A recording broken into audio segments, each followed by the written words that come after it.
organic, unpredictable, unknown, lovely, beautiful, a sense of fulfillment. This is part of the pleasures of life and not the chores of life.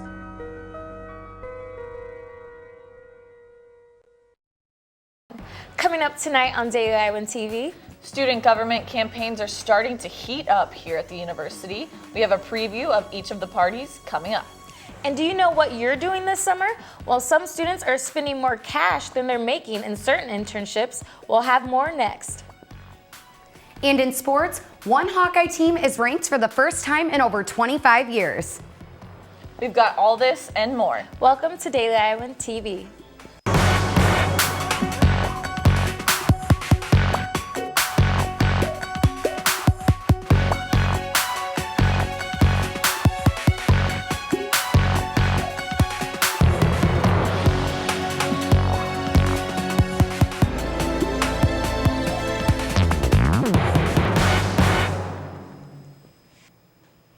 Thanks for joining us. I'm Megan Horhan. And I'm Selena Carr.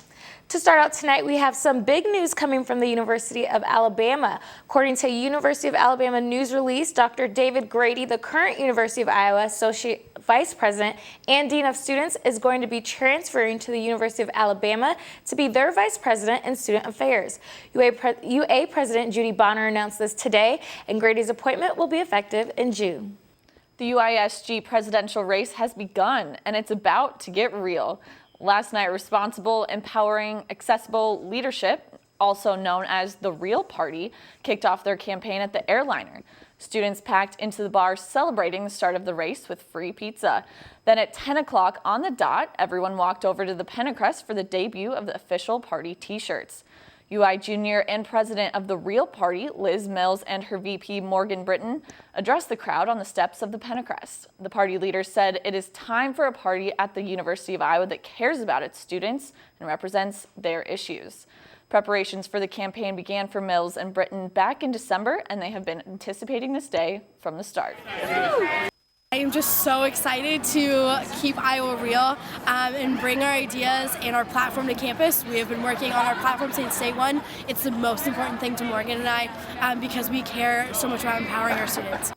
The next focus for the Real Party is a social media push and a presidential debate taking place tomorrow night at the IMU at 8 p.m. The clock struck 10 last night, but no one was rushing home to beat the clock as the Beach Party campaign name and shirts were unveiled.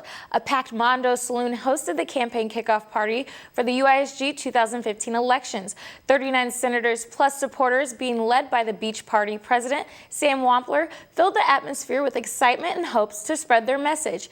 Beach, which stands for bettering, educating, advocating, and changing our home, home being the University of Iowa. Our number one thing we're focused on is safety, sustainability, student life, diversity, and mental health. Those are the things we're really focusing on, and this team can do it. The University of Iowa deserves amazing leaders, and winning this campaign, this will allow the amazing leaders to be there. The Beach Party just has immense talent. Students can submit their vote for whichever party they decide on ISIS April 8th through the 9th. With summer approaching, some students are flying off to intern in countries like Spain, France, and China. But the experience comes with a hefty price tag. Is the cost worth it? Reporter Michelle Nago has more. The Eiffel Tower, the Pont des Arts, and the Palace of Versailles. These are just a handful of places University of Iowa senior Caitlin Johnson traveled to during her internship in Paris 2 summers ago. I was working at La Maison de la Pute. The business and French major found the 8-week program through the university's Tippie College of Business. I liked the idea of being able to grow and develop professionally and kind of also culturally and international level. But it didn't come cheap. A lot of times there can be sticker shock when you're looking at something and say, this is so much money. Assistant Director of Global Internships, Stephanie Grebe, said internships in Hong Kong, Madrid, Italy, and Paris offered at the UI range from $7,000 to $9,000. I clearly did not have that kind of money just sitting around. The money includes things like class credit, housing, transportation around the city, and 2/3 of meals. The only thing not covered is airfare and personal expenses. If that's still too expensive for you, scholarship application is highly recommended. I got a few different ones and I was able to get about half of it paid for. Grebe encourages hesitant students to look at the return on the investment. there's this money that you put into it, and how does it come back and how does it benefit you? I don't really realize how much you really do learn and become kind of culturally adapted. Towards the end of my trip, I had made these lasting relationships where I still communicate with, my French friends and my boss. And that's what makes all the expenses worth it to students in the end. From the University of Iowa, Michelle Nago, Daily Iowan TV. Well, guys, it was beautiful weather today. A lot of people on the Pendergrass studying and enjoying the weather. I actually didn't mind walking to class today. So, Beth, what do we have for the rest of the week? Well, guys, it's going to be a great week.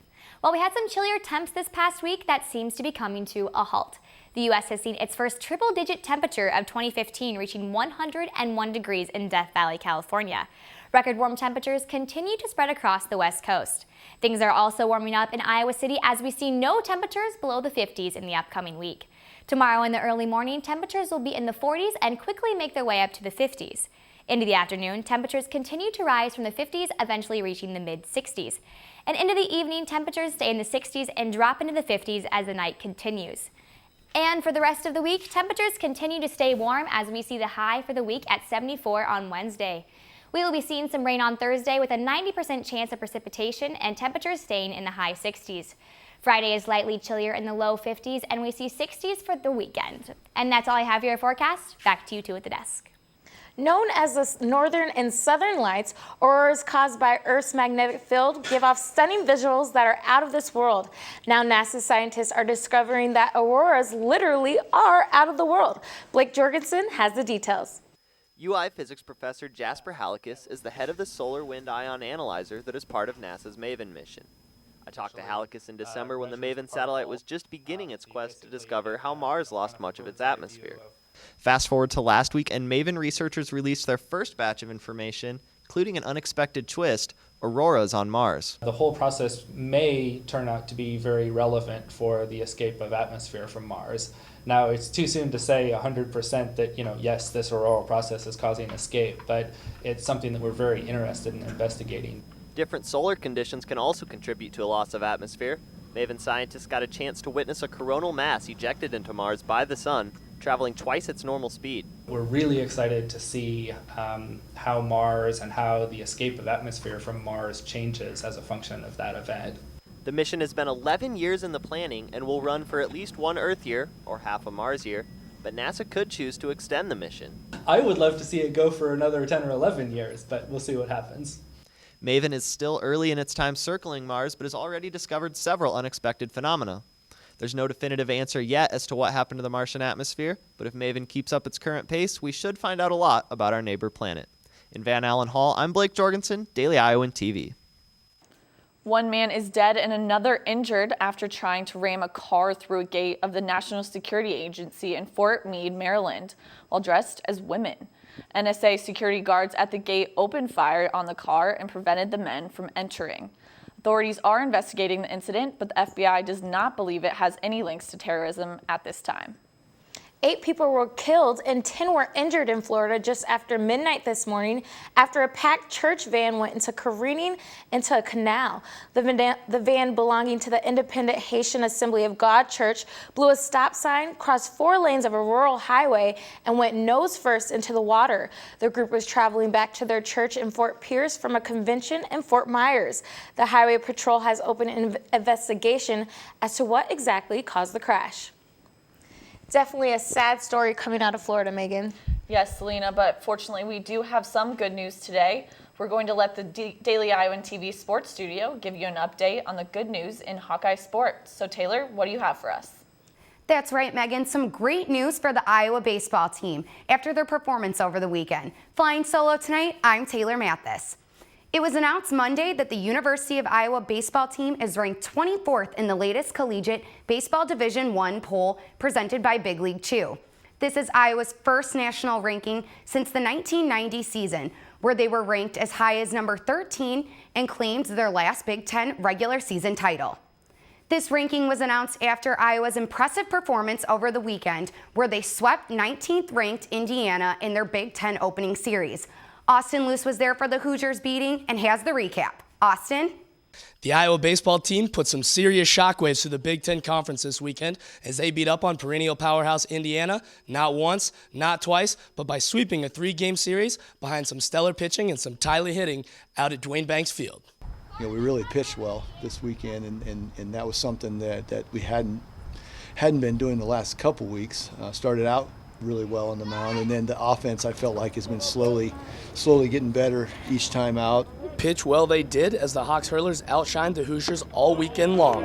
Senior Nick Hibbing picked up the victory on Sunday, going 3 innings in relief of starter Calvin Matthews.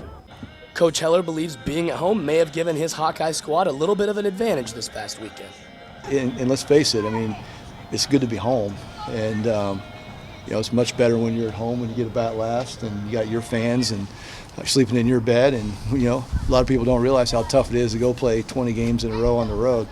The Hawkeyes offense came by committee on Sunday afternoon as the team picked up 16 total hits. They were led by first baseman Tyler Payton, who went 4 for 5, and by leadoff hitters and center fielder Eric Toole, as he went 3 for 5 with 2 RBI. Beating a team like Indiana has given the Hawkeyes even more confidence as they continue to prove that they are a force to be reckoned with in the Big Ten. If our bats can wake up like we did today and come through in the key situations, I think we'll be a tough team to beat. The Hawks return to action on Tuesday when they host Grandview at 3 p.m. Austin Luce, Daily Iowan TV Sports. The last time the Hawkeyes swept a ranked opponent was back in 1990 when they won a 4-game home series over number 12 Illinois. Baseball wasn't the only Hawkeye team to find success over the weekend, so let's toss it over to our Whip Around crew to see how the black and gold did on the tennis courts in the Diamond. Taylor? Thanks, guys. I just wanted to point out how absolutely beautiful it is out here. I'm so excited I'm finally just wearing a t-shirt, which means the Iowa women's team might get some action outdoors, but for now, they've been secluded to the indoors. March 29th, the team secured their second Big Ten victory of the season against the Nebraska Cornhuskers. The dynamic duo of Anastasia Ramkin and Amy Tanner really got the team going when they put the Hawks up 1-0, but it was the stellar performance by Zoe Douglas who got the team the victory 4-3 in her singles matchup. The team continues their Big Ten surge when they go to the Minnesota Golden Gophers on April 4th. Now, Zach, what's going on for softball? Thanks, Taylor. Marla Luper's University of Iowa softball team took down the number 4 team in the country on Sunday, all courtesy of the top of the 7th hit coming from Caitlin Malarkey. A double down the first base line, and that was the final 6-4. Hawks move on, and it was the second win of the year for the Iowa softball team over a ranked opponent. Now the Hawks will rebound on Wednesday, a midweek game in Des Moines against Drake. That's it for Iowa softball. Let's toss it over to Austin Luce. Austin? Thanks, Zach. The Iowa tennis team may have entered March like a lamb, but they'll be headed out like a lion, even after their 2-match winning streak in the Big Ten came to an end yesterday against the Michigan State Spartans. The Hawkeyes have been relying on their senior leadership all season long, and they'll try to ride that into West Lafayette, Indiana this Friday, where they'll take on the Purdue Boilermakers right before Easter break. That'll wrap things up for this edition of Monday Evening Whip Around. We'll toss it back to you guys in the studio. Great job as always, and I hate to break it to you guys, but you may need to work on your throwing skills a little bit.